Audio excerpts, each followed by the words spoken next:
Hi കൂട്ടരെ, എല്ലാവർക്കും സുഖം തന്നെയല്ലേ? നമുക്കിന്ന് വളരെ ഈസി ആയിട്ടും വളരെ ടേസ്റ്റി ആയിട്ടും ഒരു മീൻ മുളകിട്ടത് ഉണ്ടാക്കാം. അത് മാന്തൽ എന്ന് പറയുന്ന മീനാണ് നമ്മൾ ഉണ്ടാക്കാൻ പോകുന്നത്. മാന്തൽ എന്ന് പറയും, നങ്ക് എന്ന് പറയും. അപ്പോൾ നമുക്ക് അതിന് തന്നെ ഒരു ചട്ടി നേരെ അടപ്പത്തേക്ക് വെക്കാം, വെളിച്ചെണ്ണ ഒഴിച്ചു കൊടുക്കാം, അതിലേക്ക് കടുകും ഇട്ട് കൊടുക്കാം. കടുക് നല്ലതുപോലെ ഒന്ന് പൊട്ടിത്തെറിച്ചൊക്കെ ഇങ്ങനെ വരുമ്പോഴേക്കും നമ്മൾ ചതച്ചു വെച്ചിരിക്കുന്ന ചുവന്നുള്ളിയും അതേപോലെ ഇഞ്ചിയും പച്ചമുളകും വെളുത്തുള്ളിയും കറിവേപ്പിലയും ചേർത്തിട്ട് നമുക്ക് ഇവനെ ഒന്ന് നല്ലതുപോലെ ഒന്ന് വഴറ്റിയെടുക്കാം. അപ്പോൾ ചുവന്നുള്ളിയാണ് കേട്ടോ മെയിനായിട്ട് ഇതിൽ ചേർക്കേണ്ടത്. അപ്പോൾ ചുവന്നുള്ളി എടുത്ത് ചതച്ചെടുക്കാം. അതല്ലെങ്കിൽ മിക്സിയിലിട്ട് ഒരു ഒറ്റടി അങ്ങോട്ട് അടിച്ചെടുത്തിട്ടുണ്ടെങ്കിൽ ഇതായി ചതച്ചത് പോലെയായി. കൂട്ടത്തിൽ നമ്മൾ മീൻ ഫ്രൈയും കൂടെ ചെയ്യുന്നുണ്ട്. ഈ മീൻ ഫ്രൈയിന് ഒരു സ്പെഷ്യൽ ടേസ്റ്റ് തന്നെയാണ്. ഇനി ഒരല്പം മഞ്ഞപ്പൊടിയും കൂടി നമുക്ക് ഇതിലേക്ക് അങ്ങോട്ട് ചേർത്ത് കൊടുക്കാം. അങ്ങനെ മഞ്ഞപ്പൊടിയും കൂടി ഇട്ടതിന് ശേഷം നമുക്ക് ഇതിനെ നല്ലതുപോലെ ഒന്ന് മിക്സ് ചെയ്തിട്ട് വീണ്ടും നമുക്ക് ആവശ്യത്തിന് ഉപ്പ് ഈ സമയത്ത് അങ്ങോട്ട് ചേർത്ത് അങ്ങോട്ട് കൊടുക്കാം. അപ്പോൾ ഉപ്പങ്ങാട് ചേർത്ത് കഴിയുമ്പോൾ പെട്ടെന്ന് ഇതങ്ങോട്ട് മുരിഞ്ഞങ്ങോട്ട് കിട്ടും. മറ്റേ നമ്മുടെ ചുവന്നുള്ളിയും അതേപോലെ തന്നെ കറിവേപ്പിലൊക്കെ കറുമുറ മുരിഞ്ഞങ്ങോട്ട് കിട്ടും.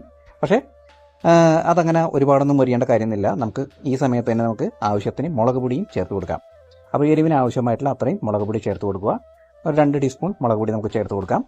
അങ്ങനെ ആ മുളക് പൊടിയും ചേർത്ത് കഴിഞ്ഞു. ഇനി ഇതിനെ ആ എണ്ണയിൽ തന്നെ ഇട്ട് ജസ്റ്റ് ഒന്ന് മൂപ്പിച്ച് അങ്ങനെ എടുക്കുക. കരിഞ്ഞു പോകാതെ പ്രത്യേകം സൂക്ഷിക്കുക. കാരണം മുളക് കരിഞ്ഞിട്ടുണ്ടെങ്കിൽ മൊത്തത്തിൽ കുളമാകും.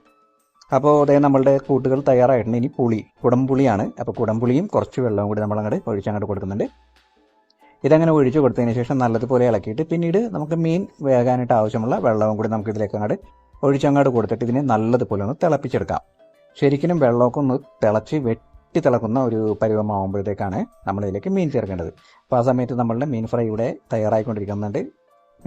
അപ്പോൾ വെട്ടി അങ്ങനെ തിളച്ചുകൊണ്ടിരിക്കുന്നതാണ്. ഇനി നമുക്കിതിലേക്ക് മീനും കൂടി അങ്ങോട്ട് ഇട്ടങ്ങോട്ട് കൊടുക്കാം.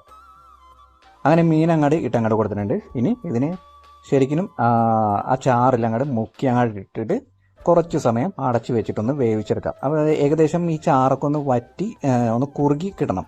അതാണ് നമ്മൾ മീൻ കറിക്ക് കൃത്യമായിട്ട് വേണ്ട ആ ഒരു പരുവം എന്ന് പറയുന്നത്. അപ്പോൾ എന്തായാലും നമുക്ക് ചാറൊക്കെ ഒന്ന് കുറുക്കിയെടുക്കാം. അപ്പോൾ മീനൊക്കെ മറിച്ചിട്ട് നല്ലതുപോലെ ഒന്ന് ഫ്രൈ ഒക്കെ ആയി വന്നിട്ടുണ്ട്. ഇനി അത് നല്ല കറുമുറ എടുത്ത് കഴിച്ചാൽ മതിയാവും. അപ്പോൾ അതായത് നമ്മളെ മീൻ കറി വെന്ത് ചാറൊക്കെ കുറുകി നല്ല സെറ്റായിട്ട് നല്ല കളർഫുള്ളായിട്ട് അങ്ങനെ ഇരിപ്പുണ്ട്. ഇപ്പോൾ എല്ലായിടത്തും ഉപ്പും പുളിയും എരിവും ഒക്കെ പിടിച്ച് നല്ല അടിപൊളി ടേസ്റ്റ് ആയിട്ട് ഇങ്ങനെ ഇരിക്കുന്നതാണ് കേട്ടോ. അപ്പോൾ നമുക്ക് എന്തായാലും നമ്മളുടെ മീൻ കറി ചോറിൻ്റെ ഒപ്പം അങ്ങോട്ട് കൂട്ടി അങ്ങോട്ട് കഴിക്കാനുള്ള പരിപാടി നോക്കാം. എല്ലാ കൂട്ടുകാർക്കും ഇഷ്ടമായി കാണുമെന്ന് പ്രതീക്ഷിക്കുന്നു. സ്നേഹത്തോടെ അല്ലു.